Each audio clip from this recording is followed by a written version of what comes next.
स्वाभिमानाची मशाल उंच धरणारे आणि महाराष्ट्राला आपल्या कणखर बाण्याची प्रचिती देणारे आपले लाडके नेते आमदार शंकररावजी गडाख यांना मी विनंती करतो की त्यांनी आपले विचार प्रकट केले.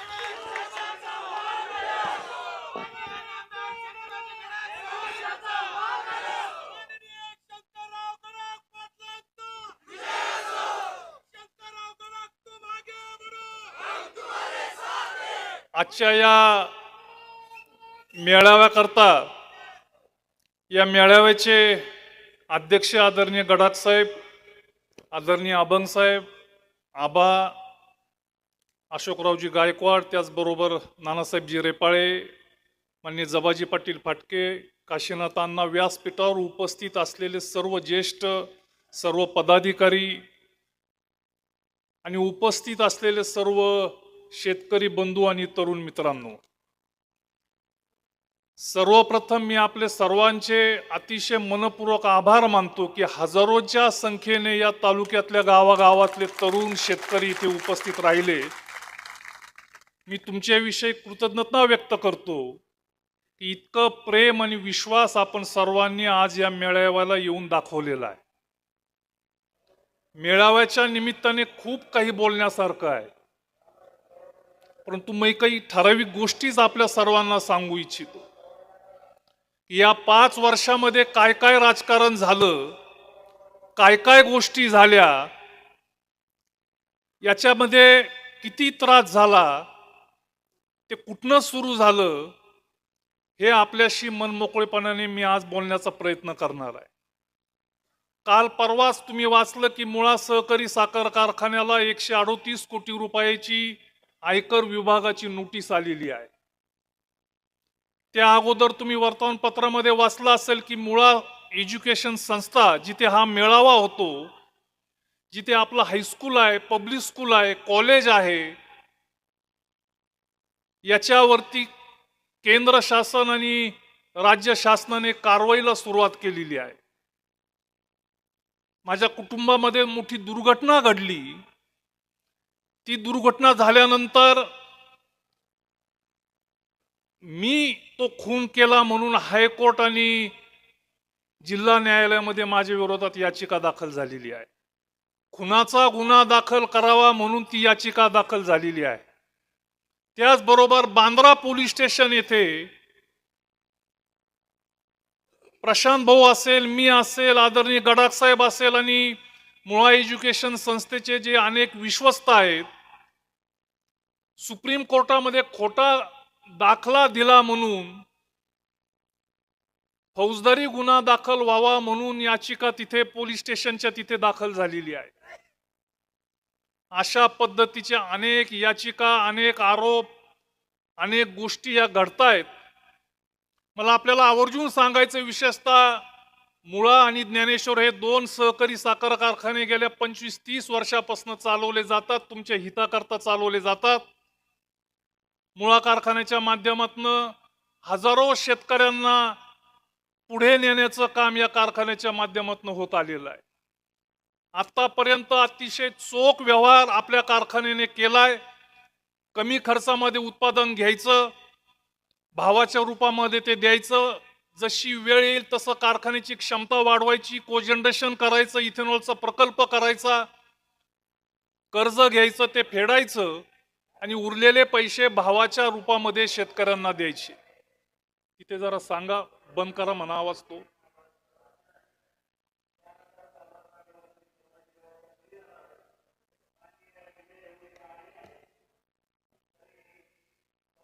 तेव्हा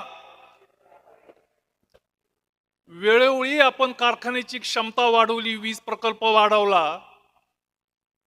मी मंत्री झाल्यानंतर ठरवलं की आत्ताच संधी आहे, सहकारी तत्वावरती इथेनॉलचा प्रकल्प केंद्र शासनाचं त्याला अनुदान होतं, धोरण होतं, तो प्रकल्प आपण करूया. आणि 120 कोटी रुपयाचा इथेनॉलचा प्रकल्प मी हाती घ्यायचा प्रयत्न केला. 1 रुपयाची ठेव ऊस उत्पादक शेतकऱ्यांकडनं न घेता 30-37 कोटी रुपये कारखान्याचे स्वनिधी होता, जो नफ्यातनं आपण जमा करून ठेवला होता, तो आणि जिल्हा आणि इतर बँकेकडनं कर्ज घेऊन तो प्रकल्प आपण सुरू केला. दुर्दैवाने म्हणावं तेवढं उत्पादन झालं नाही. एवढं मोठं प्रचंड कर्ज 50-55 कोटी रुपये 2 वर्षी फक्त व्याज आपल्याला भरावं लागलं. त्यामुळे मोठी अडचण आर्थिक कारखान्याची झाली. परंतु त्याच्यामध्ये मी जाहीर आवाहन करतो विरोधकांना आणि अधिकाऱ्यांना की महाराष्ट्रामध्ये त्या वर्षी आणि त्याच्या पुढच्या वर्षी आणि त्याच्या आदल्या वर्षी देखील जे इथेनॉलचे प्रकल्प झाले त्याच्यामध्ये सगळ्यात कमी किमतीचा मुळा कारखान्याचा तो प्रकल्प उभा केला गेला. मोठ्या प्रमाणामध्ये बचत तो प्रकल्प उभा करत असताना केला गेला. आणि असं असताना काही अडचणी आल्या. अशा वेळेस पूर्वी महाराष्ट्र शासन असेल, बँक असेल, केंद्र सरकार असेल, कारखान्यांना मदत करायचं, परंतु ती काहीही मदत आपल्या कारखान्याला झाली नाही.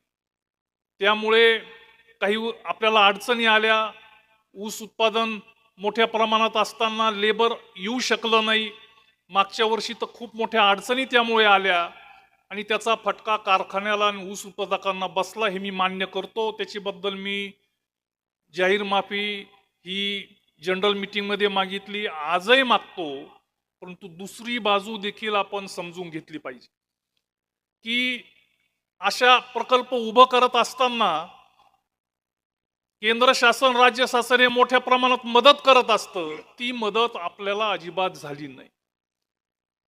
केंद्र शासनाने एक योजना आणली की जे कारखाने FRP देऊ शकत नाहीत अशा कारखान्यांना मोठ्या प्रमाणात मदत करायची. नाबार्डने ते धोरण घेतलं.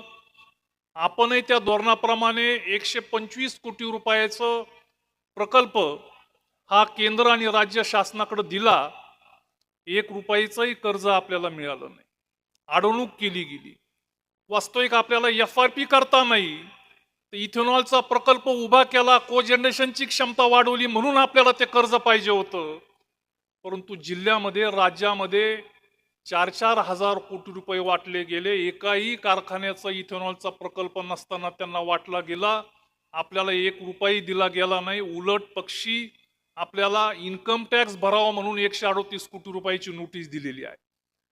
आणि जिल्ह्यामध्ये अनेक उदाहरणं अशा आहेत की यापेक्षा वाईट कारखान्याची अवस्था असताना बँकांनी, राज्य शासनाने कर्ज त्यांना दिलेलं आहे. सगळे नियम बाजूला सारून दिलेला आहे. काही कारखाने, बंद पडलेले कारखाने, अजिबात कर्ज देता येत नव्हतं, शासनाचा त्याला विरोध होता, अशांना सुद्धा कर्ज दिला गेलं. परंतु नियमात असताना थोडा नियम डावलला असता आणि कर्ज दिलं गेलं असतं तर आज आपला कारखाना दिमाखाने FRP पेक्षा जास्त भाव जो नेहमी आपण देत असतो तो आपल्याला देता आला असता. इन्कम टॅक्सच्या नोटीसच्या बाबतीमध्ये आपल्याला सांगू इच्छितो की कशा करता इन्कम टॅक्सची नोटीस आलेली आहे. आपलं उत्पन्न जास्त आहे आणि काही व्यवहारामध्ये गडबड झाली म्हणून नाही.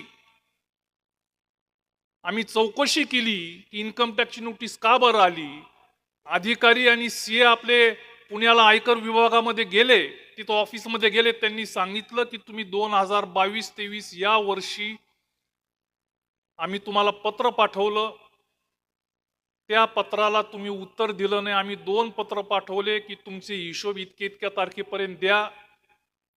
आणि आपण कारखान्यावरती बघितलं तसं काही पत्र आलं का, तर पत्राचा पत्ता नाही. आणि आम्ही तुम्हाला पत्र पाठवलं ते कारखान्यावरती पोहोचलं नाही आणि तुम्ही वेळेत त्या पत्राला उत्तर दिलं नाही म्हणून 138 कोटी रुपयाची नोटीस पाठवलेली आहे. हे फार गमतीशीर आहे. कुठल्याही कारखान्याला अशा प्रकारे फक्त वेळेत हिशोब दिला नाही म्हणून इन्कम टॅक्सची नोटीस जाते. मला वाटतं याच्या पाठीमागे तुम्ही सुज्ञ आहात. फार मोठं राजकारण आहे. आणि हेच मला आवर्जून सांगायचं की जसं इथे राजकारण आहे, जसं होतंय तसंच राजकारण या मुळा एज्युकेशन संस्थेच्या बाबतीमध्ये देखील चालू झालेलं आहे. सगळ्यात महत्वाचा, कैलासवासी वसंतदादा पाटील यांनी ही जागा शिक्षणाकरता दिली. ही फॉरेस्टची जागा होती, ती दिली. ती दिल्यानंतर 1980 साली फॉरेस्टचा कायदा आला. त्याच्या अगोदर फॉरेस्टचा कायदा नव्हता आणि ते आपण व्यवस्थित करून घेतलं नाही. म्हणून तो फक्त एक मुद्दा पकडून आपले इथले स्थानिक विरोधक यांनी कागदपत्र वर दिली आणि वरच्यांनी काही न पाहता मागच्या 2 महिन्यापूर्वी महाराष्ट्र शासनाने पत्र दिलंय की ही जागा सरकारी जमा करा. आपल्याला कोर्टामध्ये याचिका दाखल केलेली आहे.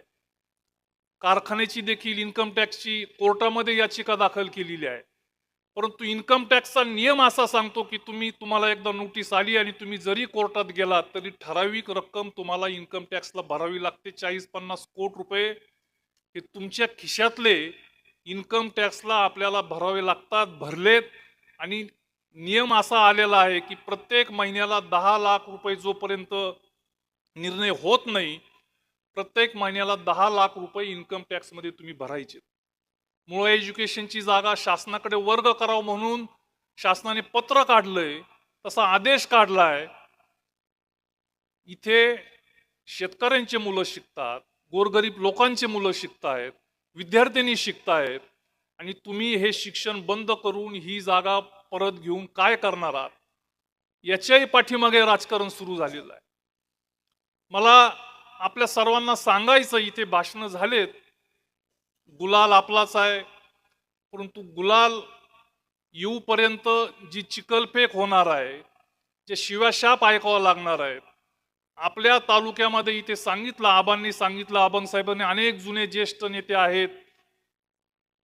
30-40-50 वर्षापासून एकच खेळ आपल्या तालुक्यामध्ये खेळला जातो की जो काम करतो त्याला आरोपाच्या पिंजऱ्यामध्ये उभं करायचं, वेगवेगळे आरोप करायचे, चिखलफेक करायची, निंदा नालस्ती करायची, त्याला नामोहरण करायचं आणि स्वतःची राजकीय पोळी भाजून घ्यायची. चेहरे फक्त बदलतायत.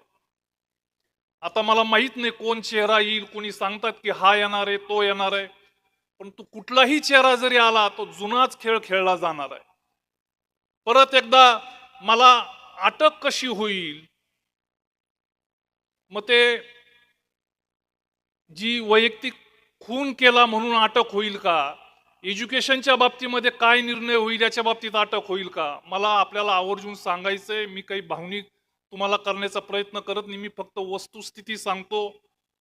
खूप कोंडमारा मनामध्ये आहे की फक्त आमदारकी करता एवढा त्रास होत असेल, शेतकऱ्यांचा होत असेल, विद्यार्थ्यांचा होत असेल, कुटुंबातही होतो, तर थांबावं की काय, असा देखील कधी कधी मनामध्ये विचार येतो.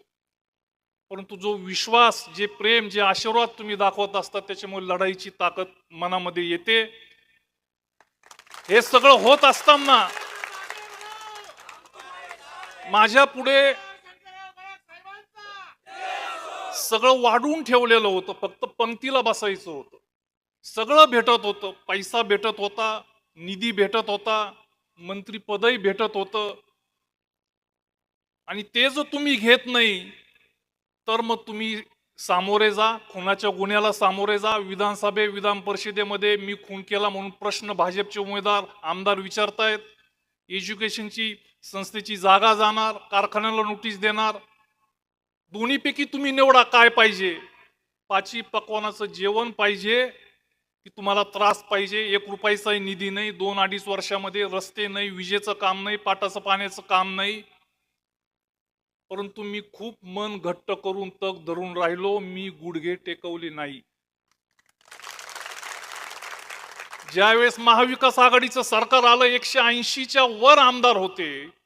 आज परिस्थिती बघितली, महाविकास आघाडीचे फक्त 70 ते 75 आमदार शिल्लक राहिलेले आहेत. काँग्रेसचे 40-45 कसे बसे वाचलेत आणि उद्धव ठाकरे सेनेचे आणि राष्ट्रवादी पवार साहेबांचे मोजून 22 ते 25 आमदार राहिलेले आहेत. एकटा अपक्ष फक्त महाविकास आघाडी बरोबर राहिलेलो आहे. कधी कधी वाटतं की आपण चुकलो की काय, कारण शेतकरी अंगावरती येतात, कार्यकर्ते अंगावरती येतात. आमचा रस्ता नाही, आमचं विजेचं काम नाही, सिंगल फेजची लाईट नाही, कारखान्याला अजून तुमची अपेक्षा आहे की 100-200 रुपये वाढव द्यावे म्हणून. माझ्याही मनात येतं की आपला निर्णय चुकला का, किती सुखाने आपल्याला हे सगळं मिळालं असतं. म्हणून आपण चूक की बरोबर, मी चूक की बरोबर ही ठरवणारी ही निवडणूक आहे. निकाल काय लागायचा तो लागेल विधानसभेचा. परंतु विधानसभेचा गुलाल तुम्ही माझ्या अंगावरती टाकलात, तर पुढचे हे जे निकाल आहेत हे निकाल चांगले करण्याच्या दृष्टीने मला हत्तीचं बळ मिळणार आहे. आणि म्हणून हे सगळं मनामध्ये असल्यामुळे आणि काही कार्यकर्ते बोलत होते की साहेब आता 5 वर्ष तुम्ही थांबलात, 2-2.5 वर्ष तुम्ही थांबलात. काही तरुण कार्यकर्ते सरपंच बोलायचे, पुढे जर सत्ता आली नाही तर परत मग तुमची अडचण होईल आणि तुमच्यामुळे आमची पण अडचण होईल, त्यामुळे अपक्ष राहा आणि अपक्ष राहून मग ज्याची सत्ता येईल त्याला पाठिंबा देऊन निदान आपले कामं तरी होतील. असेही अनेक जण बोलत होते. मी जसंचे तसं उद्धव साहेबांना जाऊन सांगितलं. त्यांना सांगितलं की साहेब मी तुम्हाला सोडून गेलेलो नाही, जाणारही नाही, परंतु काही कार्यकर्त्यांची आमची अशी मागणी आहे की अपक्ष राहावं, तुमच्याबरोबरच राहू, परंतु बॅट चिन्ह घेऊन राहावं. कारण मागच्या 5 वर्षापूर्वी आम्ही जिल्हा परिषद पंचायत समितीची निवडणुका त्याच्यावरती लढवलेल्या आहेत. चिन्ह घराघरामध्ये गेलेला आहे. तो मतप्रवाह काही आहे आणि हा तालुका काही श्रीरामपूरशी जोडलेलं मतदान आहे, काही नगर तालुक्याशी जोडलेलं मतदान आहे, काही शेवगावशी जोडलेलं मतदान आहे, पक्षाशी बांधलेलं आहे. अपक्ष म्हणल्यानंतर हे सगळं मिळतं, पक्ष म्हटल्यानंतर याच्यामध्ये काही मतं मिळू शकणार नाहीत. तेव्हा अपक्ष पुरस्कृत करत असाल तर मी राहतो, नसल करात तर तुम्ही पक्षाचं चिन्ह द्या. निर्णय मी तुमच्यावरती ठेवला आणि परवा रात्री त्यांचा मला फोन आला की शंकरराव तुम्हाला मशाल चिन्हावरती उभं राहायचंय. म्हणून ही निवडणूक आपण उद्धव साहेबांच्या मशाल चिन्हावरती लढवतोय. परंतु हे खरं आहे अशोकराव, तुम्ही बोललात की समोर कोण उमेदवार आहे, कसं आहे, काय आहे. तुम्हाला आवर्जून सांगायचंय की अनेक शीर्षस्थ नेते या राज्यातले आमच्या पक्षात या म्हणून किमान 3 पक्ष मोठे आहेत की ते सांगत होते की तुम्ही इकडे या. मला काय आदरणीय गडाख साहेबांनाच कारखान्याच्या बाबतीमध्ये कर्ज मिळावं म्हणून मी अनेकांना भेटलो, मलाही बोललं गेलं. आदरणीय साहेब देखील या वयामध्ये कारखान्याकरता गेल्यानंतर त्यांच्या देखील लक्षात आलं की आपलं कर्ज प्रकरण काही होत नाही आणि त्याच्या पाठीमागे तुम्ही पक्षामध्ये या. कालपर्यंत देखील, काल रात्री देखील मला फोन आला होता की तुम्ही फक्त हो म्हणा, पुरस्कृत अपक्ष राहा. समोरचे जे 3 चेहरे आहेत, जास्त आहेत परंतु 3 प्रमुख आहेत, ते म्हणतायत की आम्हालाच तिकीट आहे. ते 3 जण तुमचा अर्ज भरायला राहतील असा निरोप काल मला आलेला. मी हात जोडून सांगितलं की नाही, मी अशी फसवाफसवी करू शकत नाही, नम्रपणे सांगितलं. आणि म्हणून अशा वातावरणामध्ये आपल्याला विधानसभेच्या पेक्षा हे जे प्रश्न आहेत जे तयार केले गेलेले आहेत आणि तुमचे जे प्रश्न आहेत रस्त्याचे असतील, विजेचे असतील, या प्रश्नांकरता ही निवडणूक लढवायची आहे. मी आपल्याला आवर्जून सांगू इच्छितो की मी मंत्री असताना पाणी योजना मंजूर केल्या, काही निधी मिळवला, त्याचे कामं झाले, तेच ते सांगत बसत नाही. स्टे लागला, त्याच्यानंतर तो स्टे आपण उठवला, परंतु 3 सगळ्यात महत्वाचे मोठे कामं करण्याचा प्रयत्न मी केला होता. एक म्हणजे रस्ते, 110 कोटीचे रस्त्याचे प्रस्ताव आपले तयार झाले होते, त्याला निधी भेटला नाही.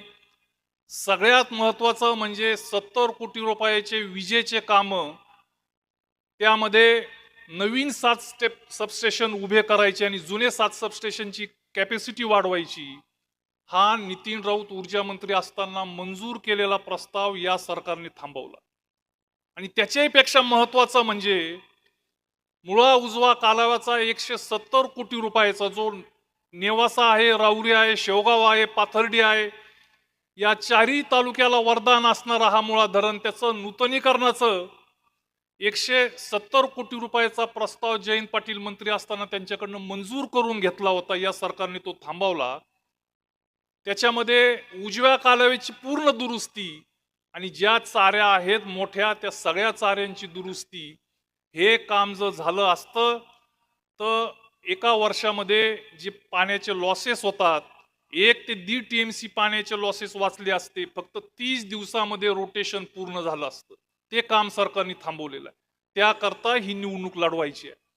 मी तुम्हाला शब्द देतो की पुढच्या 5 वर्षामध्ये हे पाण्याचं मुळा धरणाच्या 170 कोटी रुपयाचं काम हे तुम्हाला झालेलं दिसेल. मी काही करेल परंतु हे काम तुम्हाला पूर्ण करून दाखवेल. कारण त्याच्यावरती सगळं अर्थकारण, शेतकऱ्यांचं प्रपंच त्याच्यावरती अवलंबून आहे. विजेच्या बाबतीमध्ये देखील मोठं काम ते मंजूर झालेलं आपलं जर झालं तर पुढचे 20 वर्ष विजेच्या बाबतीमध्ये आपल्याला काही अडचण येणार नाही. आणि म्हणून ही निवडणूक या प्रश्नांकरता लढवायची आहे. तुम्ही नेहमीच आमच्या कुटुंबाला आम्हाला साथ देत आलेला आहात. नुसती आमदारकीची लढाई नाही तर पुढच्या या ज्या शैक्षणिक संस्था असेल, कारखाना असेल, ही देखील लढाई लढायची आणि जिंकायची आहे. आणि हे सगळं राजकारण होत असताना, हल्ले होत असताना मातबर लोक, आमदार, खासदार, मंत्री हे जात असताना मी केवळ तुमच्या भरोशावरती थांबलेलो आहे. तो भरोसा, तो विश्वास कमी होऊ देऊ नका. मी तुमची मान खाली घालू देणार नाही, हेच देखील या निमित्ताने सांगू इच्छितो. इथे जसं सांगितलं अशोकरावांनी, प्रशांत गंभीर आजारी आहे. दोन तीन निवडणुकीमध्ये त्यांनी प्रचंड काम केलं.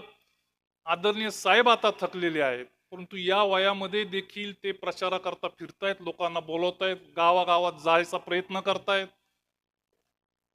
मी किती नाही म्हटलं तरी आज एकटा आहे, परंतु तुमचे आशीर्वाद जर असतील तर ही लढाई मी लढून जिंकून तुमचे प्रश्न सोडवण्याकरता जीवाची पर्वाई करणार नाही, हे देखील या निमित्ताने मी आपल्या सर्वांना सांगतो. अधिक काही बोलत नाही. येणाऱ्या 28 तारखेला आपल्याला अर्ज भरायचा आहे. त्या दिवशी मोठ्या संख्येने आपण सर्वजण उपस्थित राहा. आणि या निवडणुकीमध्ये, ही निवडणूक विधानसभेची आहे, नक्की ग्रामपंचायतीची, पण प्रत्येक गावामध्ये शेवटी मतदान ज्यावेळेस होतं, मतदानाची वेळ येते त्यावेळेस काही गावामध्ये दुर्दैवाने ग्रामपंचायत म्हणूनच मतदान करण्याचा प्रयत्न होता. तसं काही करू नका. मोठी लढाई आपल्याला जिंकायची आहे. तुम्ही माझ्यावरती फक्त विश्वास ठेवा. सरकार महाविकास आघाडीचंच येणार आहे. एकदा महाविकास आघाडीचं सरकार येऊ द्या. मी शेतकऱ्यांना शब्द देऊ इच्छितो की केंद्र शासनाचा तो अधिकार असतो की शेतकऱ्यांच्या शेतीमालाला, दुधाला भाव द्यावा.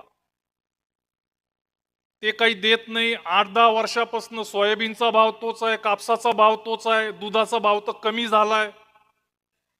मी आपल्याला शब्द देतो, महाविकास आघाडीचं सरकार येऊ द्या. मी आमदार म्हणून तिथे गेल्यानंतर शेतकऱ्यांची कर्जमाफी मिळवण्याकरता आवाज उठवल्याशिवाय राहणार नाही. हे सरकार फक्त शेतकऱ्यांचं आणि युवकांचंच असेल, त्याकरताच या सरकारचा कारभार असेल. आणि त्याकरता तुमची अनमोल साथ आपण सर्वांनी द्यावी, एवढीच कळकळीची विनंती या कार्यक्रमाच्या निमित्ताने आपल्या सर्वांना करतो. आणि परत एकदा मोठ्या संख्येने आपण इथे उपस्थित राहिलात, आपले सर्वांचे मी अतिशय मनपूर्वक आभार मानतो आणि माझे 2 शब्द संपवतो. धन्यवाद आमदार साहेब. समारोपाचं